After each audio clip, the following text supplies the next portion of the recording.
So are you now a Liberal? Has that application been accepted? Thanks for having me. I was advised last night that my application has been accepted by the Liberal Party, and I want to thank all of those who have made that decision, and also my Liberal Party colleagues that have really welcomed me into their party and provided me with their well wishes and support. Why did you do it? Look, there are a whole range of events that have happened over the past 5 months, and really the last week cemented for me that this was not the party that I had joined almost 15 years ago. So much has changed, and I know very well that's a view shared by other members in the organisation. And I think that's incredibly sad. I think that the National Party have always done such an incredible job and will continue to do an incredible job for the people of regional and rural New South Wales. But I obviously was at odds with my National Party colleagues, particularly in regard to the threats that were made to the government last week, the threats to the crossbench. And I made it very clear to the Deputy Premier that I wouldn't be supporting that.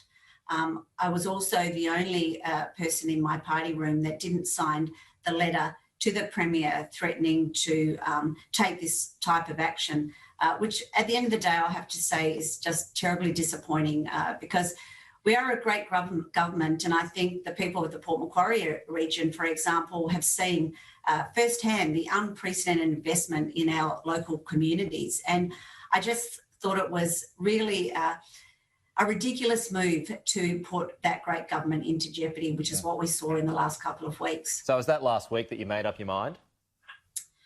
I made up my mind during Parliament last week, and as I said, it was a really difficult decision to make, and I'm sorry that some of my colleagues and some of the members of the party organisation will be disappointed in my move. But at the end of the day, every decision I make, every action I take is about the people of the Port Macquarie electorate.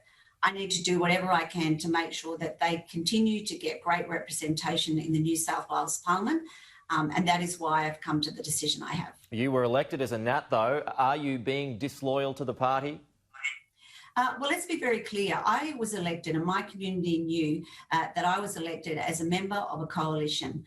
The Liberals don't run a candidate here in Port Macquarie, but they know very well that I was going into a coalition that was in government, a Liberal and Nationals coalition. And as I said, at the end of the day, to put that into jeopardy in any way, I just think is really inexcusable. And at the end of the day, what it's going to do is actually impact on my own community if that government did go into minority, which it would have, of course, if the Nationals went through with their threats and went to the crossbench. Some have said it's a grudge, Leslie. Last year you sought endorsement to be chairman of the Nats but lost out to Andrew Fraser. So is this a form of payback? There is nothing, people who know me know very well that's not the way I operate. You know, I came into politics because I wanted to get better outcomes for my community. I didn't come into it to play politics. And as I said, I'll continue to fight hard for my community as a member of the Liberal and Nationals government. So on the ground in my community, nothing changes. I'm still a part of that coalition government. I'm still going to work just as hard as I have over the last 9.5 years.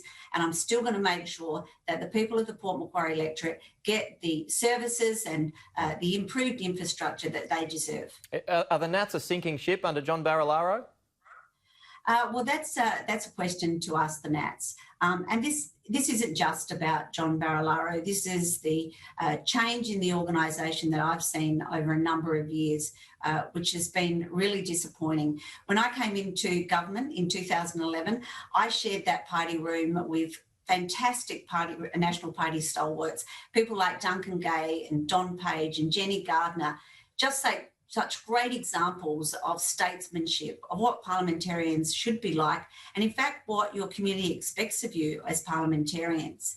And I have no doubt that many of those statesmen will be very concerned about the future of the party and certainly very disappointed about what has happened in that past week. You have called for him to step aside before.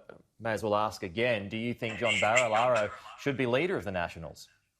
Well, let's be very clear. I didn't call for him to step aside previously. What I did ask that he provide a timeline for us, the National Party members of the Parliament, but also the organisation about his future, because on a number of occasions he said that he won't run at the next election, and that's a decision for him to make, of course.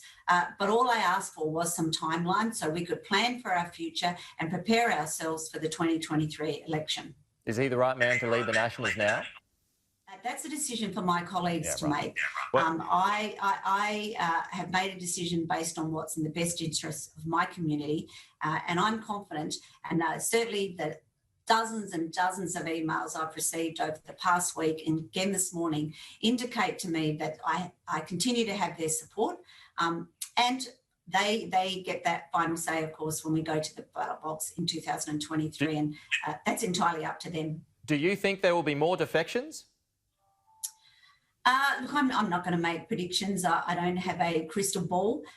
Again, you know, they're decisions for individual members of Parliament to make and individual members of the National Party. But I hope, if nothing else, that the actions that I have taken, as extreme as some may think, it will really trigger the National Party to think long and hard about its future, about who they represent, and how they're going to represent them effectively going forward. Might this embolden others, though, to, say, join the shooters and fishers? Again, I'm not going to make predictions or make assumptions about what my colleagues think. That's entirely up to them, those sorts of decisions. Okay.